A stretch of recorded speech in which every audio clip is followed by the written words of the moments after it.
cost of SNAP to taxpayers. The Supreme Court's taking action on controversial issues, and America's talking. Plus, Illinois in focus. I'm Greg Bishop, and this is the Center Square Daily for Wednesday, March 11th, 2026. Arizona Governor Katie Hobbs vetoing numerous bills attempting to reform that state's management of the Federal Supplemental Nutrition Assistance Program. Last year, the U.S. Congress passed H.R. 1, also known as the One Big Beautiful Bill Act, which made changes to SNAP to help root out fraud, waste, and abuse. H.R. 1 said if states do not reduce their SNAP payment error rate to under 6% by fiscal year 2028, their SNAP programs will enter a cost-sharing agreement with the federal government. If Arizona's SNAP payment error rate exceeds 6%, the state may have to pay between $150 million and $200 million of state taxpayer funds from Arizona's general fund in fiscal year 2028. The bills that Hobbs vetoed were Senate Bills 1002, 1331, and 1334. Senate Bill 1002 would have given the Arizona Department of Economic Security additional tools to check someone's SNAP eligibility. SB 1331 would have mandated a work requirement for people 60 years or younger to receive SNAP benefits. SB 1334 would have prevented DES from seeking SNAP work requirement waivers for able-bodied people without dependents. In addition to those bills, Hobbs vetoed House Bill 2206, which would have required Arizona to reduce its SNAP payment error rate to below 3% by 2030. Now, SNAP error rates across the country vary, some as low as 3%, others as high as 30%. It just depends on which state, and that cost to local taxpayers could be insurmountable for some cash-strapped states. Meanwhile, a Michigan House Oversight Committee report is warning that weaknesses in the state's food assistance system could end up costing taxpayers hundreds of millions of dollars there in federal penalties unless reforms are implemented. Michigan House Oversight Subcommittee on State and Local Assistance Programs discussed about 1 in 7 Michigan residents receive food assistance, and the state spent more than $3.2 billion of taxpayer funds on that program in fiscal year 2024. That report also noted that MyBridges, this is an application portal, it cost taxpayers more than $16.8 million to develop. Now, while state investigators prevented more than $300 million in attempted fraud in fiscal year 24, that report said more needs to be done to prevent fraud, namely adding more security features such as chip-enabled cards. Michigan's error rates averaged above 10% under Governor Gretchen Whitmer's administration, according to that report, and the rate must fall below 6% to avoid those local taxpayer penalties to be paid to the federal government for that state's SNAP program. Georgia lawmakers, they're trying to avoid paying millions of dollars in benefits for that SNAP program. The One Big Beautiful Bill Act passed by Congress last year requiring states to pay for part of the program, commonly known as food stamps, if their error rates are not below 6%. Georgia's error rate at 15.65%, and that's the third highest in the country, according to the U.S. Department of Agriculture. The state could be forced to pay between $162 million and nearly $500 million a year, according to analysis by the Georgia Budget and Policy Institute. Georgia Governor Brian Kemp's 2027 fiscal year budget includes $18.2 million to help the Department of Family and Children's Services reduce that payment error rate. House Bill 947, known as the Georgia SNAP Integrity Act, it would implement processes that would strengthen the application process and eligibility verification to help with the efforts to reduce that rate. In Minnesota, their top financial officer says uncertainty in federal funding and the economic ripples are going to affect the state, all from Operation Metro Surge. You've got the state auditor telling the Center Square there in an exclusive interview the federal policy changes and the recent surge of immigration enforcement agents in the state could create financial challenges for cities. The report showed total government fund revenues for Minnesota reached $7.9 billion, 13.9% increase from 2022. And you've got that auditor warning that stability in local budgets could threaten the local impact of even certain types of subsidy programs if federal funding becomes less predictable. A group of Wisconsin lawmakers looking to ensure the state shares information about the SNAP program with the federal government. It's one thing the Trump administration is pushing for is to have states provide them information about who is getting those federal taxpayer subsidies. The bill comes as Wisconsin Attorney General Josh Kaul has joined 21 other attorneys general from across the country suing the federal government to avoid the information sharing. That SNAP bill passed in the assembly in that state, Wisconsin, 54-39, and will have a public hearing in a Senate committee very soon. The largest issue in the bill becoming law, as Governor Tony Evers said, he is against sharing Wisconsin's SNAP data with the federal government. The governor there has requested that lawmakers send $70 million to the Department of Health and Human Services to administer food share. That's the state's SNAP program. He said the funding is necessary to keep the state's program under that 6% error rate. Right now, Wisconsin's SNAP error rate is at 4.41%. In Illinois, SNAP is expanding its offerings to include new foods, additional package sizes, and food quantity adjustments to align with nutrition science and dietary needs. On average, more than 175,000 Illinois residents receive women, infant, children benefits each month. Illinois' SNAP error rate is over 11%. Now, all of this, of course, costing the federal taxpayer. Just how much? $102 billion in fiscal year 2025. It's about 1.4% of overall federal spending. And the average amount per participant per month, about $188. Now, beginning in 2028, states have to cover 15% of overall SNAP costs, which will increase the state taxpayer cost across the country. Now, will there be changes to SNAP? We had the Farm Bill that's working its way through Congress, Democratic amendments rolling back the cost-cutting reforms for SNAP. Those are looking to fail. Stakeholders held mixed reactions to the bill that's moving through Congress. Some sided with Democrats condemning the bill for its lack of SNAP support.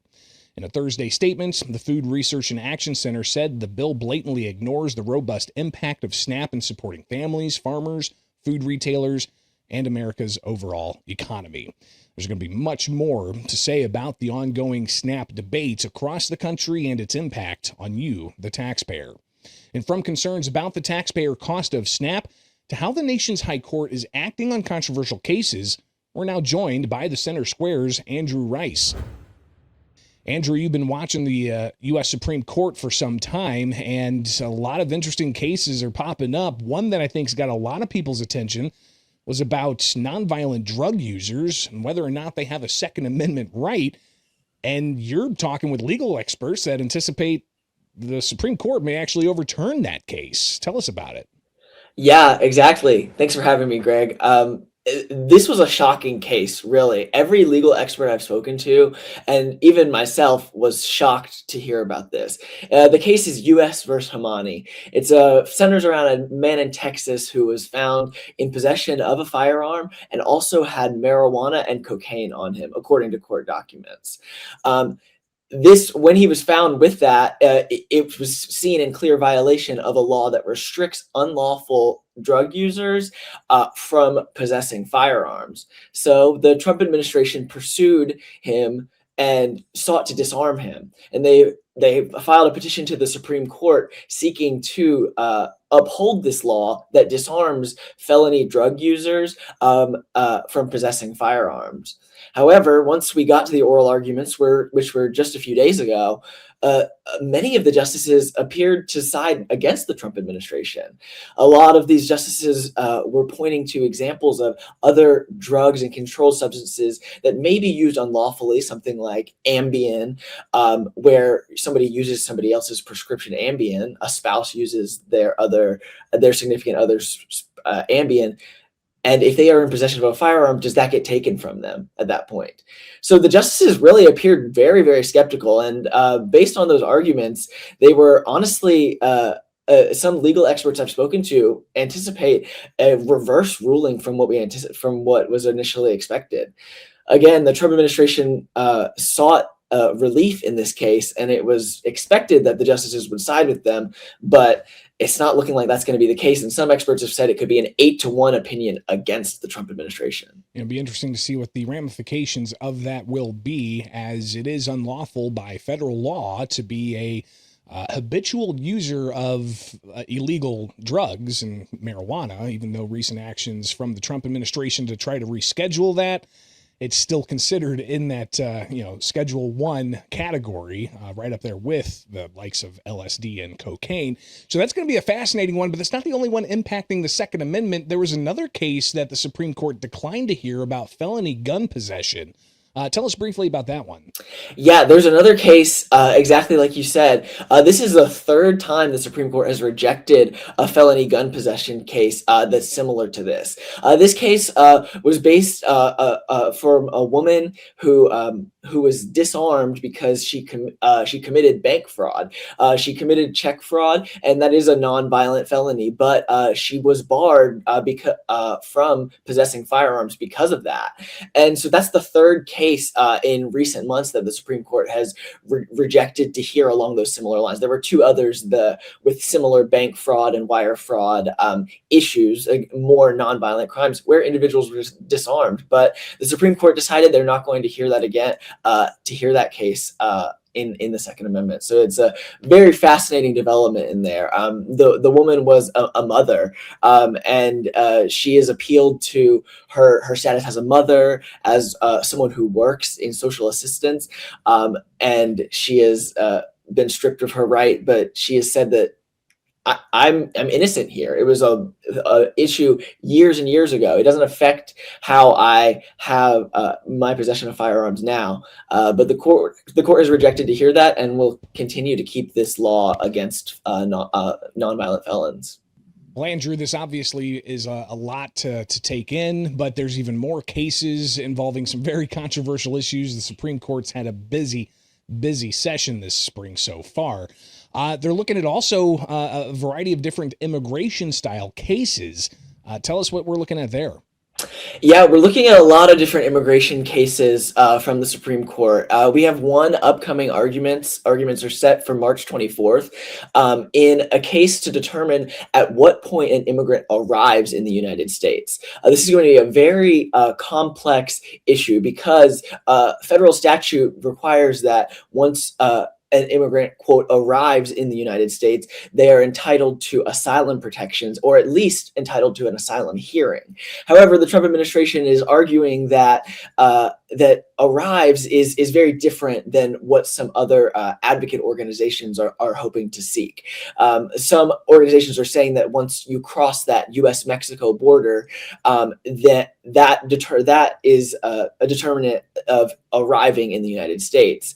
But the administration has recently tried to push back on that and allowed less people to come across that border, which is brought in this big legal issue of how do you define the term of arriving in the United States? Is it when somebody crosses that threshold at the border, or is it at a different point? So that'll be heard on March 24th, and that'll be really interesting. And then additionally, they've already decided a significant case about the conditions, forced labor conditions at immigration detention camps and across the country. And they've determined that a lot of these private contractors that own these prisons and facilities are no longer able to push out with forced labor conditions on those immigrants at these detention facilities. And some of the other cases that are coming up, as you mentioned, you've got the asylum case on March 24th. It's right around the corner.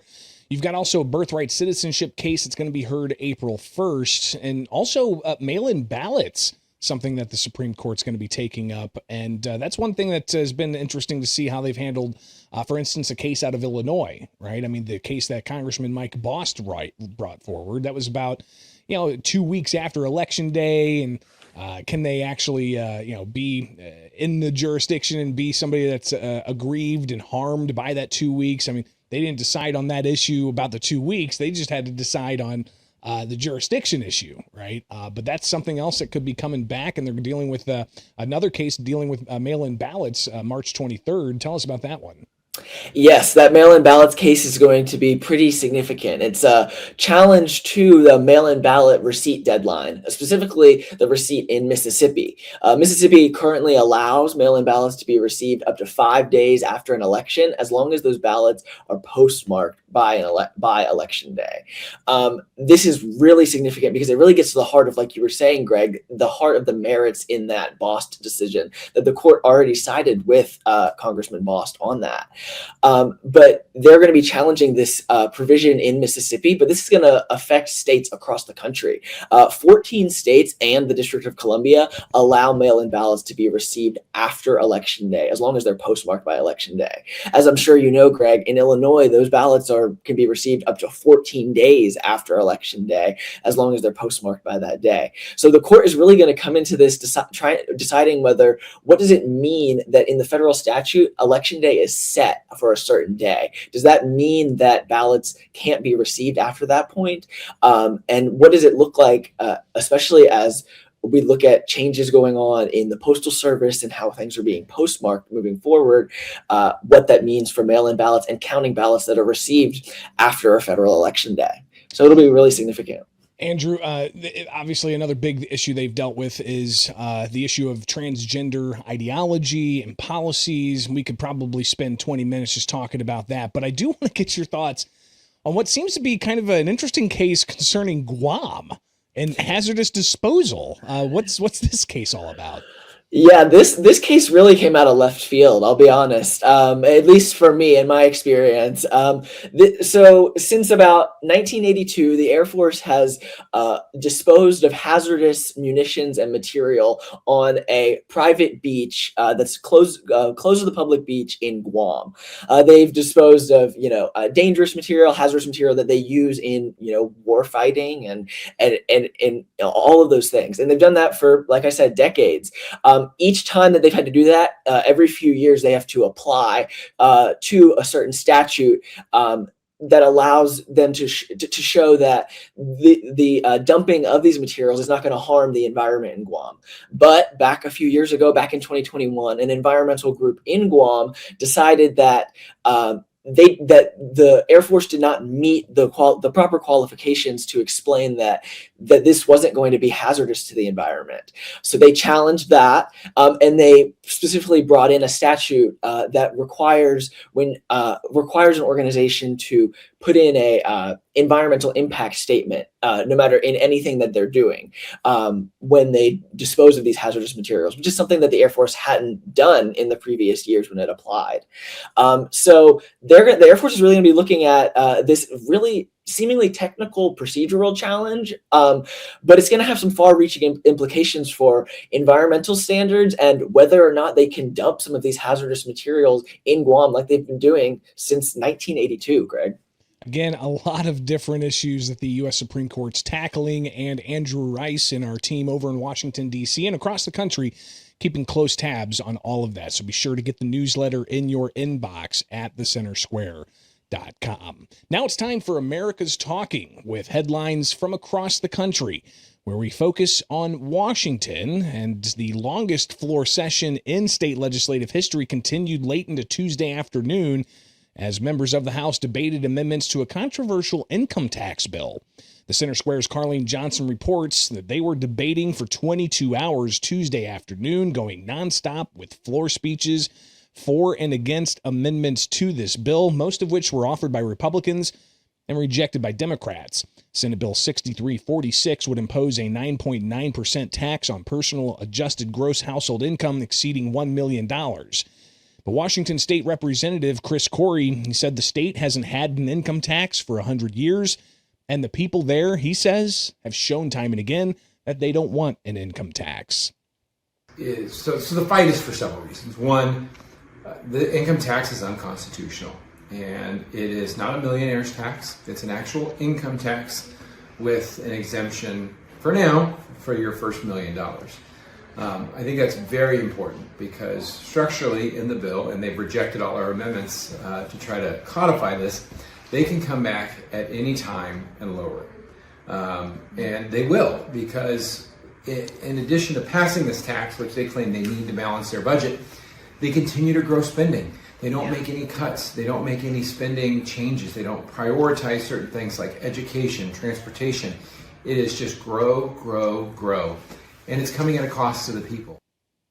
Democrats rejecting almost all of the amendments that were debated so far, including efforts to repeal last year's service sales tax, prevent double taxation for those paying income tax elsewhere, and extending baby product tax exemptions and adult diapers. In Pennsylvania, a proposed 52% tax on skill games being praised and slammed at a hearing. The biggest proposed money maker for Pennsylvania could be, for the 2026 budget, that tax on skill games that are raking in cash across the state. The Center Square's Ford Turner reports Revenue Secretary Pat Brown telling lawmakers Tuesday that he thought the 52% tax rate proposed by his boss, Democratic Governor Josh Shapiro, was consistent and fair tax policy because he said others very similar machines already get taxed at that rate. A pushback came from State Representative Jamie Barton, who told Brown that the proposed, it reminds him of the saying, quote, pigs get fat and hogs go to the slaughter. Shapiro's proposed budget spends $53.3 billion and is drawn flank from Republicans, in part because of the revenues exceeding expenditures, and it gets one-time help from drawing $4.5 billion from the state's rainy day fund. Shapiro's proposed spending plan also anticipates pulling nearly $766 million in revenue from regulating and taxing these skill machines. Another proposal that's expected to be a lot of talk in Harrisburg, legalized recreational marijuana. That's penciled in by Shapiro to generate $729 million for the coming fiscal year. Another headline you'll find at thecentersquare.com, Minnesota school districts allowing race-based teacher stipends. More than 50 Minnesota K-12 school districts adopting a policy that allows taxpayer funds to support certain race-based programs, including financial incentives for teachers of color. The Center Square's Esther Wickham reporting Policy 425, Staff Development and Mentoring, states that the funds may be used to provide financial incentives for teachers of color and teachers who are American Indian. Districts that adopt that policy may also offer additional stipends and incentives and other race-focused professional development programming. But critics include people from Defending Education. The organization says these policies reflect deeply entrenched far-left ideology throughout the entire Minnesota education system that flies in the face of long-standing jurisprudence and the historic sacrifices civil rights leaders and supporters have made over decades. These policies and practices are immoral and anti-American and must be stopped. That is a quote from Ryan Stanley from Defending Education. The Center Square contacted the Minnesota School Boards Association for comments, but have not received a response. This is the Center Square Daily. We'll be right back.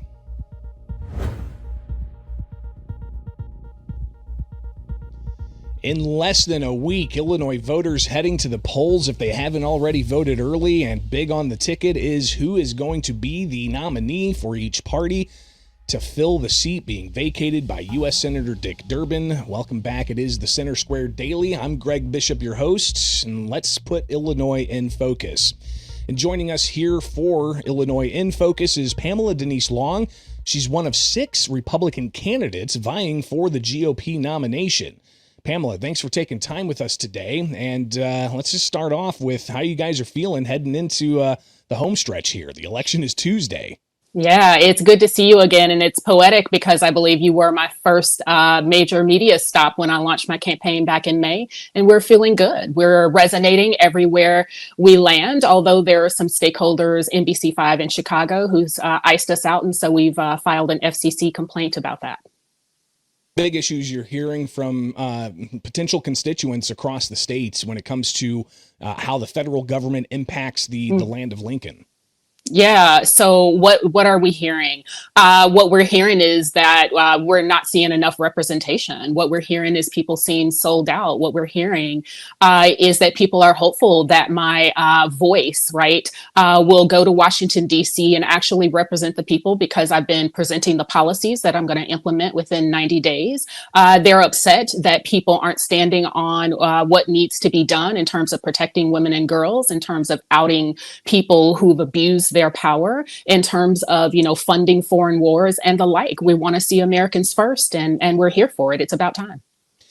Pamela, talk a bit about some of those headlines we're seeing right now, right? If you're in the U.S. Senate, you've got, your ability to sound off on, say, the conflict and the military operations over in Iran. What are your thoughts on that?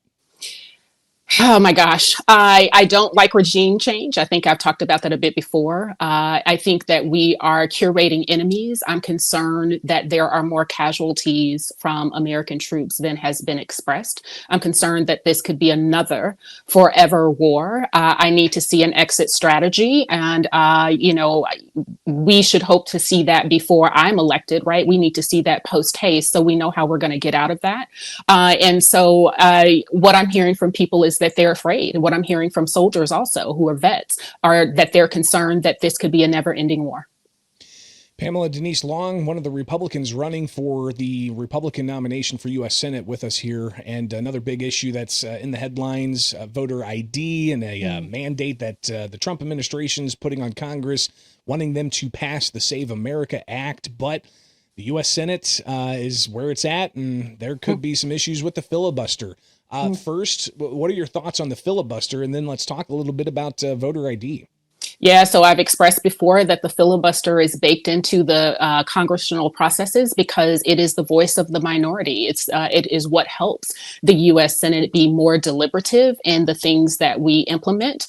I would say I've always supported voter ID. One of my first articles for Newsweek is that voter ID is patriotic. I don't know a Black American, despite what liberals say, who doesn't have an ID, and certainly there are processes in which we could help folks get an ID. One of the things that I've expressed to congressional stakeholders is I want to make sure that election integrity also ensures that every eligible American citizen is able to vote. And we should not have people who are non-citizens determining any aspect of our legislation or executive oversight at local, state, nor federal level.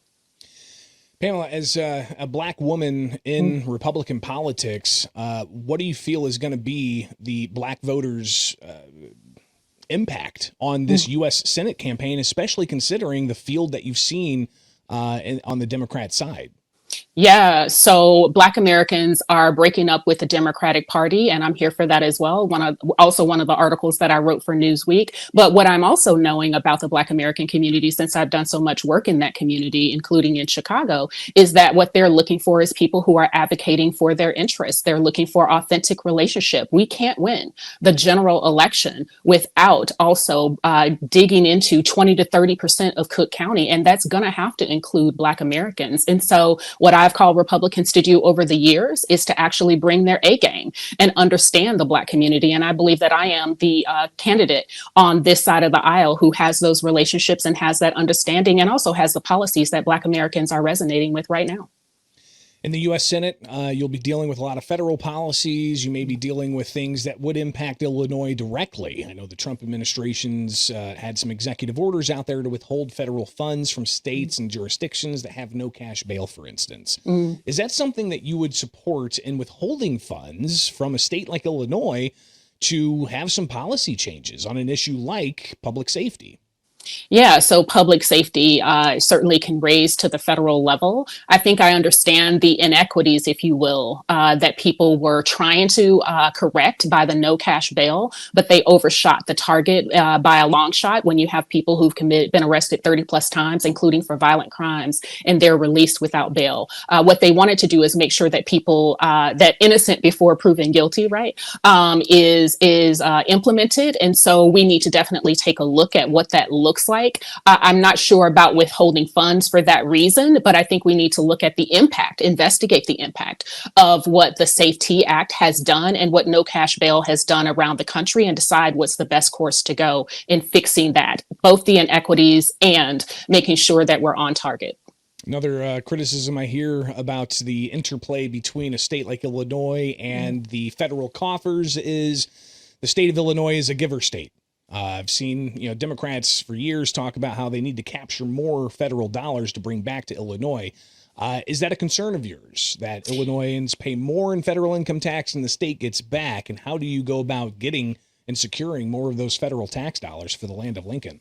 Well, it's interesting you mentioned that because I've been in conversation with some whistleblowers, if you will, that are talking about the ways in which the state has left money on the table. We're talking billions of dollars simply by not doing their job and not completing paperwork because, I don't know, people aren't watching. There's no DOGE, there's no efficiency and effectiveness. So we want to make sure that the state of Illinois is held accountable for its reliance upon tax dollars when it's not taking advantage of the grant money and other discretionary funding that's been available to it. And Pamela, one thing I've heard criticism about your candidacy, people are characterizing it as your push for reparations. Do you want to take a moment to clarify what you're talking about in that conversation?